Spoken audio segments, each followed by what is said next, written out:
If you've ever been truly lost in the desert, you know the silence doesn't feel empty. It feels full, like something massive is holding its breath right next to your ear, waiting for you to stop walking. 2 years ago, I decided to do a solo loop through the White Canyon Wilderness in San Juan County, Utah. It's an isolated stretch of country dominated by deep sandstone washes, towering mesa rims, and mazes of slot canyons that all look virtually identical. I wasn't a novice. I've done desert treks for over a decade, and I know the golden rule out there: you never rely on GPS alone, because the canyon walls block satellite signals. You rely on physical navigation, map, compass, landmark tracking, and cairns, those small stacked piles of rocks left by previous hikers to mark the safe route through confusing washes. I started my trek around 6 in the morning, aiming for an 8-mile loop that should have taken me roughly 5 hours. The air was crisp at first, but by 10 o'clock, the heat was baking off the red rock, bouncing right back into my face. I reached the midway point of the loop, a deep, dry wash flanked by sheer 60-foot sandstone walls. To complete the circuit, I needed to take a specific left-hand turn into a secondary canyon that climbed back up toward the upper plateau. As I approached the turn, I spotted a fresh stack of 3 flat stones resting on a boulder. It was a textbook cairn. I took a quick drink from my hydration pack, checked my paper map, and followed the marker into the canyon cut. After about 20 minutes of hiking over loose gravel, the canyon walls began to narrow significantly. The gap between the rock faces went from 30 feet down to maybe 6 or 7.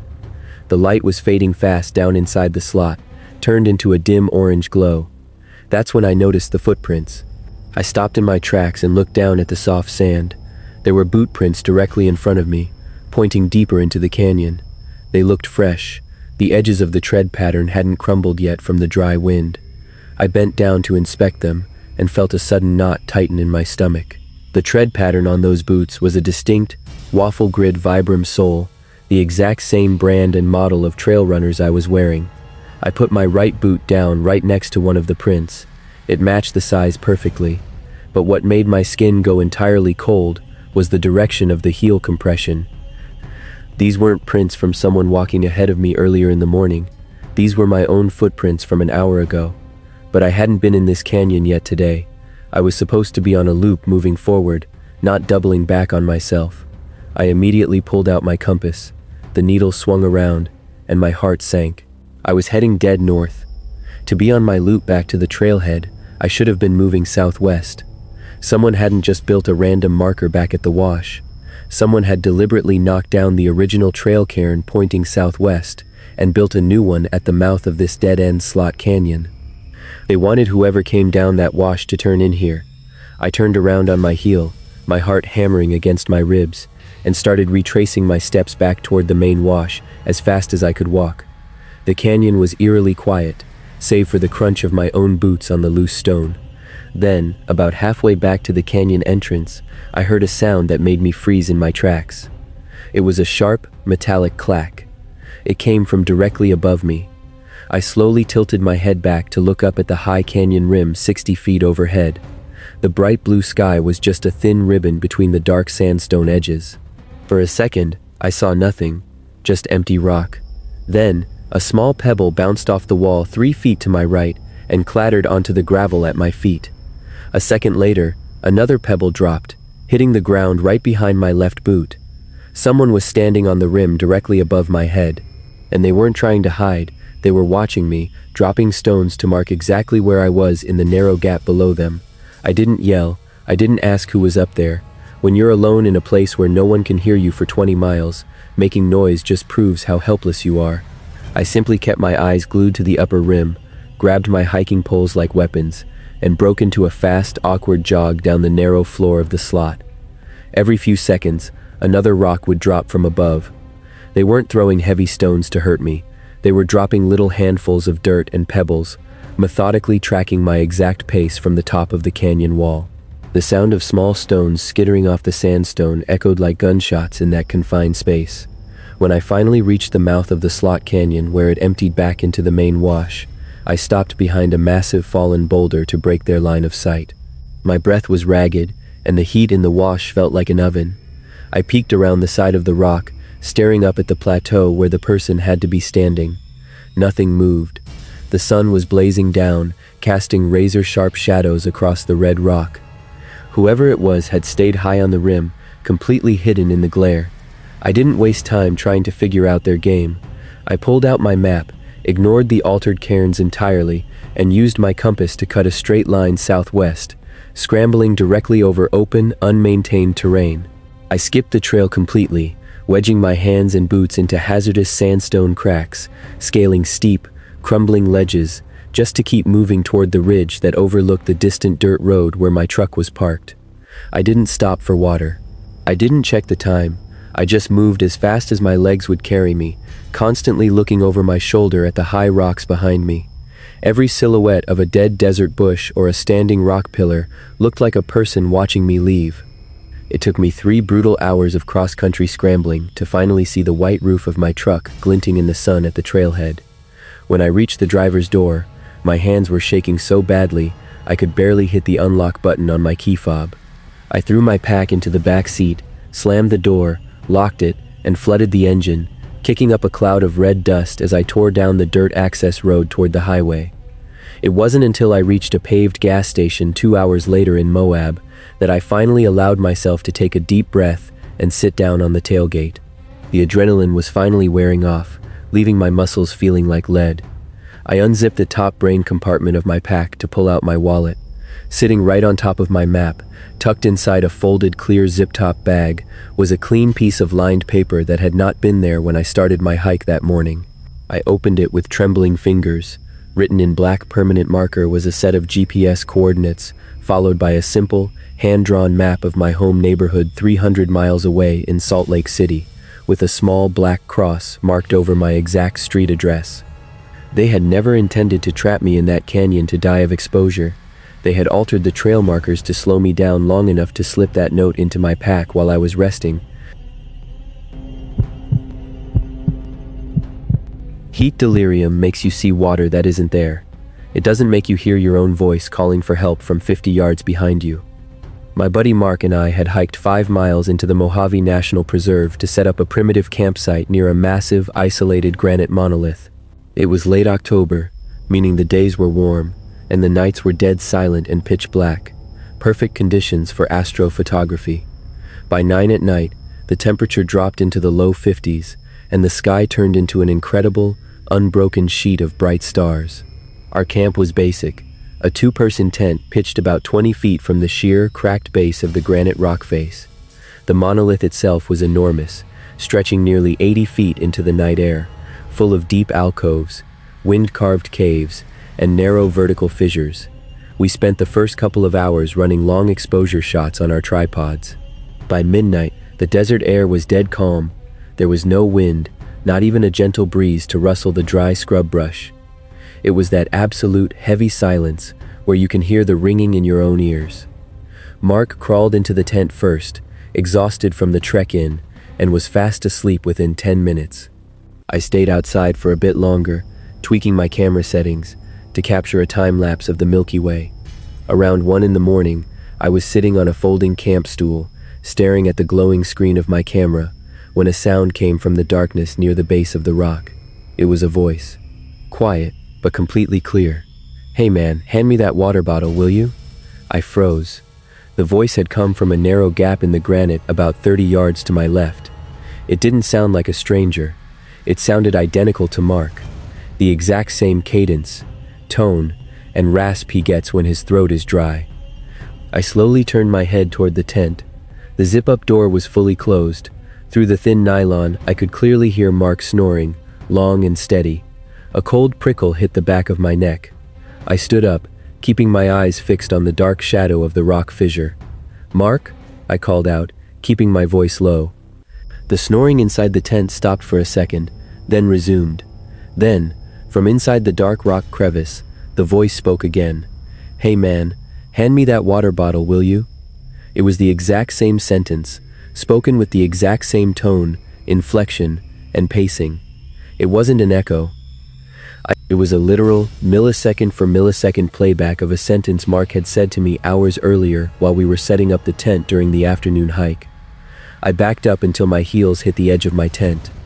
I reached down, grabbed a heavy tactical flashlight from my gear bag, and clicked the beam on, shining 3,000 lumens straight into the mouth of the rock crack.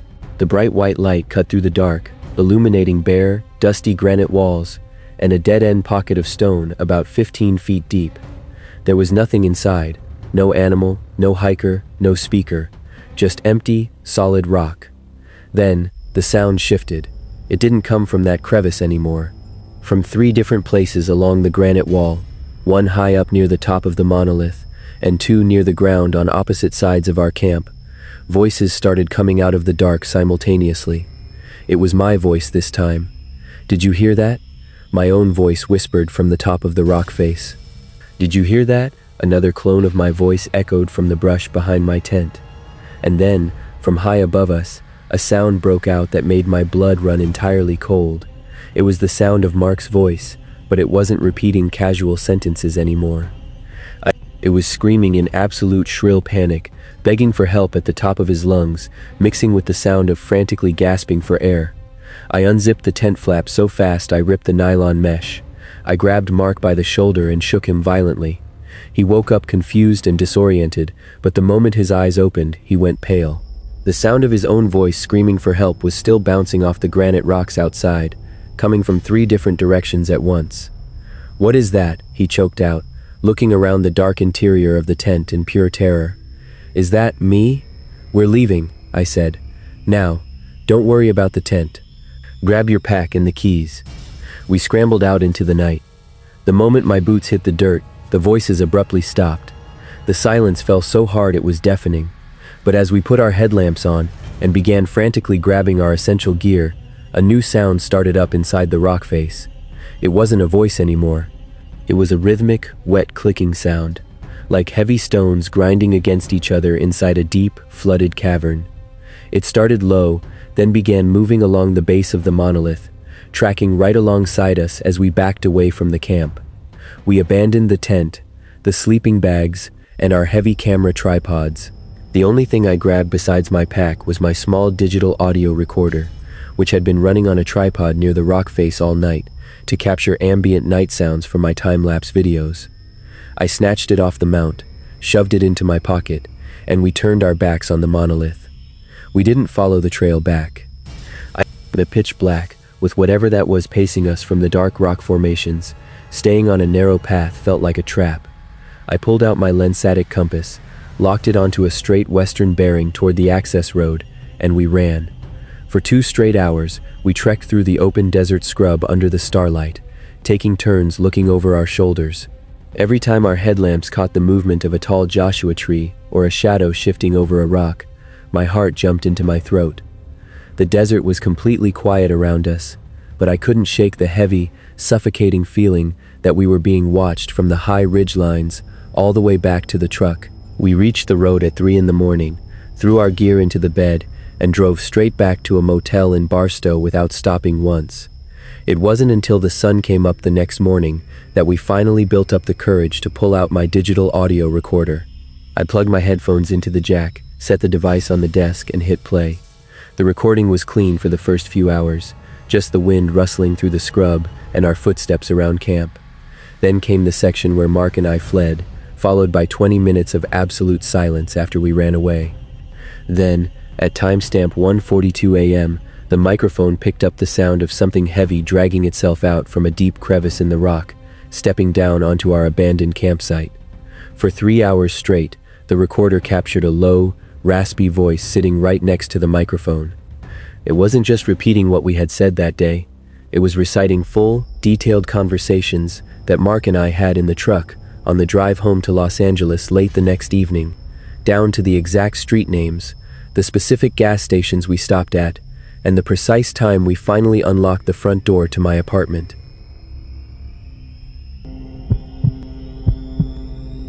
The worst part about the salt flats isn't the suffocating heat. It's that for 10 miles in every direction, there's nowhere to hide, which means whatever is tracking you has nowhere to hide either. It was late November when I set out to cross a 12-mile stretch of Badwater Basin on the fringe of Death Valley. Autumn in the basin is deceptively pleasant. The air hovers around 70 degrees, and the blinding, crusty salt pan stretches out like a vast, frozen ocean under a pale blue sky. It's a landscape stripped of everything. No trees, no boulders, no elevation changes. Just an endless white plain bordering a distant ridge of black, jagged volcanic rock. I was 3 hours into the trek, totally isolated, with the highway long gone behind the horizon. The silence out there is thick, broken only by the sharp, glass-like crunch of your own boots breaking through the salt crust. Around noon, I stopped to take a drink and scan the horizon behind me with my binoculars. I wasn't expecting to see anyone. Crossing the open salt pan off-trail is rare, even for experienced hikers. When I brought the lenses to my eyes, my breath caught in my throat. Roughly 2 miles back, standing dead center on the white expanse, was a human silhouette. It was an impossible sight. The person was standing perfectly upright, completely motionless, dressed in dark clothing that contrasted sharply against the blinding salt. No backpack, no hiking gear, no sun hat. Just a thin, dark figure standing in the middle of nowhere. I lowered the binoculars, blinked against the glare, and looked again. They hadn't moved an inch. I told myself it was probably another long-distance trekker taking a breather, turned around, and kept walking. But after 10 minutes, a weird, prickling sensation took over the back of my neck. I stopped again and whirled around with the binoculars. The silhouette was still there, but the distance hadn't changed. I had been maintaining a brisk 4-mile-an-hour pace, yet the figure was still precisely 2 miles behind me. That meant the moment I had started walking again, they had matched my speed down to the second. To test it, I took 20 fast, hurried steps forward, then abruptly stopped and spun around. Through the magnified lenses, I saw the figure freeze in mid-stride, dropping into the exact same motionless stance. They were mirroring me. Every time I moved, they moved. Every time I paused, they paused. A cold wave of dread washed over me, completely cutting through the midday sun. Out on the salt flats, scale and distance are terrifyingly broken. There were no park rangers, no cell service, and no cover. Just me, a figure on the horizon, and 4 long miles of flat salt between me and the volcanic rock fields that led to the road. I stopped playing games. I turned north toward the rock fields, locked my gaze forward, and broke into a fast, steady power walk. For 20 minutes, all I heard was the rapid, rhythmic crunch, crunch, crunch of my boots. I resisted the urge to look back, focusing entirely on the dark, jagged line of the volcanic hills growing larger in front of me. Then, the sound changed. Behind me, far in the distance, came a new noise cutting through the still desert air. It wasn't a steady walking cadence anymore. It was a fast, wet, heavy slapping sound, like bare feet sprint tackling the hard salt crust at full speed. I didn't turn around immediately. I just started running. My heavy pack bounced violently against my shoulders, and my boots hammered into the fragile salt crust, breaking through into the damp, chemical mud beneath. Sweat immediately began stinging my eyes, but I didn't dare slow down to wipe it away. When I finally risked a glance over my shoulder, my stomach plummeted. The figure wasn't 2 miles back anymore.